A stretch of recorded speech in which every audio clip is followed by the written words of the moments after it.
Who will be the new Avengers post-Endgame? The Avengers were finally taken down last weekend by the only person capable of facing them head-on and winning. No, not Thanos. We of course mean John Wick. Chapter 3 of the John Wick saga ended Endgame's stint at the top of the box office, but despite that, the epic team-up is still checking boxes in their record books. Nonetheless, now that the dust has settled from the events of Endgame, it's time to look to the future of Earth's mightiest heroes to see who will be the new Avengers. Also, just in case you're one of the people who didn't contribute to Endgame's massive box office, here is your spoiler warning. Still here? Cool. So, let's get the obvious contenders for the new Avengers out of the way. First off, Captain America. No, not Steve Rogers. We mean Sam Wilson, aka the Falcon. Like in the comics, Sam is the new Captain America now that Rogers is a geriatric. Of course, we will have to see what sticks depending on the events of the Falcon and Winter Soldier series over on Disney+, but it's a safe bet someone will be wearing the red, white, and blue for the Avengers, whether it's Sam, Bucky, or Rogers. As for Cap's better half, Iron Man, we know Tony ain't coming back. Bye. However, if the team needs an arrogant beardo whose backstory includes a redemption arc, Doctor Strange fills that role. And with the Time Stone destroyed, you could say Strange has nothing but time on his hands. Plus, if the team really needs a guy in a giant suit of technologically advanced armor as opposed to magic, they always have War Machine. Finishing out the Trinity, what about Thor? Last we saw, he was on a search for a Bowflex with the Guardians, so it's safe to say he's done with the Avengers for the time being. However, that doesn't mean the Norse god has left Earth defenseless. Let's not forget that Valkyrie is still hanging around as the Queen of Asgard. Plus, if she joins the Avengers, that means more Korg and Meek. Hey, man. This moves us on to Spider-Man. While he is officially made an Avenger in Infinity War, You're an Avenger now. we think the lack of a high school diploma might factor into how often he can get permission to cut class to save the world. That said, we do think Spider-Man will be a member of this new squad, but until he's in college, he might be benched as a reserve member. Speaking of higher education, what about Professor Hulk? Last we saw, his arm was still laid up after using the Infinity Stones to reset the snapping, and according to Joe Russo, it's not likely to heal anytime soon. That's permanent damage the same way that it was permanent damage with Thanos.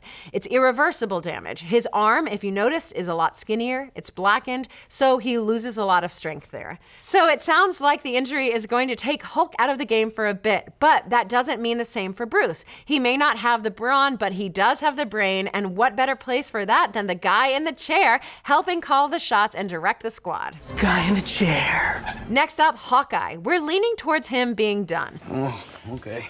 Reportedly, his upcoming series on Disney Plus will focus on him training his protege, Kate Bishop, which sounds like he'll be cashing in his Avengers card to retire and spend more time as a family man. However, that doesn't mean his protege, Kate, couldn't be the team's new Archer.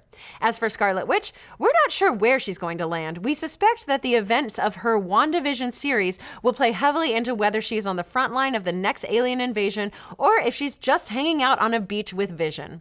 However, Captain Marvel's status is a little more obvious. To be honest, we can't see her as a permanent member of the Earth team, as Carol is too overpowered for such problems as bank robberies and the like. Plus, with her being space-based, we suspect she will be involved in cosmic MCU properties like the Guardians or the upcoming Eternals film. From the overpowered, we move to the tiny-powered, Ant-Man and the Wasp. Though integral to Endgame, we see these two being on the Avengers reserve list so they can focus on West Coast crimes while training Scott's daughter Cassie to be a superhero who, as we've seen in the comics, becomes the size-changing hero stature and joins the young Avengers. Another hero we think is a shoo-in, Black Panther. T'Challa's box office success all but cemented himself as a main character of the Avengers moving forward. And now that Wakanda is open to the rest of the world, he's going to be a lot more involved in solving Earth's problems. Now that we've gotten the obvious candidates out of the way, it's time for the fun part, speculation. It's worth noting that, on average, Avengers films drop about every 3 years or so. That means the next team-up flick won't potentially drop until 2022. That would be deep into Phase 4, which we almost know nothing about. So, that said, let's have some fun, educated guesses. Let's talk about the elephant in the room first, the Fox merger. Though we are not expecting the Fantastic Four or X-Men to be series additions until later in the future, we can see a future where a certain merc with a mouth might make an appearance. Oh! Disney head Bob Iger has made it very clear he wants a rated rated R Deadpool in the Marvel Cinematic Universe. And though we don't expect him to be made part of the team, we could see him popping up for a how do you do. Also, on the horizon, we know Marvel is developing Shang-Chi, the master of Kung Fu, for a feature film, but could he also make his way onto the Avengers roster? We think it's all dependent on what kind of abilities and power set he's given. Being a master of Kung Fu is great, but does it compare against a Thanos-style baddie? Time will tell. We sure got Hawkeye in there somehow. Clearly retirement doesn't suit you. Digging through the long boxes, there's one hero we would love to see join the Avengers, Namor the Submariner. In fact, it was the talk of an oceanic earthquake in Avengers Endgame that seemed to hint at this. And while it turns out it wasn't a reference to the Atlantean prince, Marvel could easily retcon this as an introduction to Namor. Another character that has been rumored to be in the MCU pipeline, Moon Knight. Unfortunately, we don't have enough time here to break down this character, but let's just say having a multiple personality mercenary millionaire with the powers of an Egyptian moon god on your team never hurts. It also never hurts to have a lawyer on the team. And no, we're not talking about Daredevil. We want the She-Hulk. Now, reportedly, her movie rights are still being held by Universal, but seeing as how Marvel and Sony could work together with Spider-Man, there's no reason Universal and Disney couldn't make it work for the Jade Giantess. Next up, everyone's favorite half-vampire, Blade. We'd love to see his introduction into the MCU proper. Wesley Snipes' portrayal of the Daywalker is much beloved by fans, so we aren't sure Marvel should rush to recast him, but perhaps we could get an older Blade training the next generation of vampire hunters. Some motherfuckers are always trying to ice skate uphill. Plus, that would make previous Blade films canon in the MCU, and we're okay with that. Moving on to a classic Avenger in comics, the Hollywood superstar Wonder Man. Not only does Wonder Man have a vast number of abilities that would make him a powerhouse on the team, but he was almost introduced as a small cameo in Guardians 2.